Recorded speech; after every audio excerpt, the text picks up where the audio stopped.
Wala akong ano eh. Anong size, anong sukat ba niyan? Anong sukat niyan? Anong sukat nito? Is lang. Yung ano siguro, 11 o kaya 12. Try mo nga to. Ay hindi yan pwede. Bilog pala yan. Ito 12 yan. Ano? Try mo nga to. Ang kasya doon. Hindi rin, malaki yan. Dito sa kabila, maliit eh. Hindi kasya dyan. Dito maliit eh oh. Kasya yan dito. Oh. Malaki yung kabila, hindi pariho.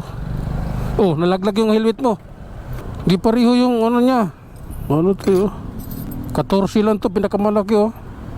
Wala din eh, 14 lang. Maluwag ba masyado? Nakabit ko na, kaya lang kumakalas. Delikado pa naman yan. Alam mo, bukas yan papunta rito eh. Oo. Ayaw gumalaw. Oo, di ba? Kaso yung kabila hindi maluwagan. Ayun, gumalaw. Pwede mo hatakin palikod. Maluwag na maluwag na. Maluwag na maluwag na doon oh. Layo na oh. Yan na. Maganda na yan. Kaysa kanina, yung kanina duduyan-duyan talaga yun. Kaya pala sabi ko, ba't di pumapasok yung kumpiyansa ko? Ganun talaga nga. Pala yung kadena ko. Mabuti hindi pumulupot. Karamihan dyan pumupulupot dito. Oo.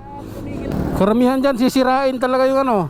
Dito naman sa akin, nung naputol yung panbelt niyan, malaki rin ginastos ko dahil yung ano, nasira yung pinaka ano niya sa loob. Kinakabitan ng panbelt. Pinaabot ko kasi ng 3 taon. Sabi sa akin nung ano, doon sa gawaan, dapat 2 years lang. Palitan mo na ng panbelt para ligtas ka. Saan ako doon sa may pagkano eh. Sabi ko, ba't ayaw ko yung ano. Nakalitag kasi ako, tapos ano, ayaw na pumasok yung ano. Ay, nalubak ka. Tapos, siyempre, kumalas.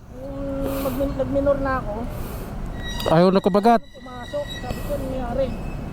Mas may kampiyada ako. Balik na nga ako. Alas 8 pasok. Saan ka pa papasok? Yan sa landmark. Ay, sa landmark. Ako pa uwi pa lang. Malabon pa ako uwi. Mihinto talaga ako rito pag ako nag-ano. Kahapon may hinatak rin ako motor kahapon. Dun sa Manila, naubusan ng gas. Hindi kasya eh.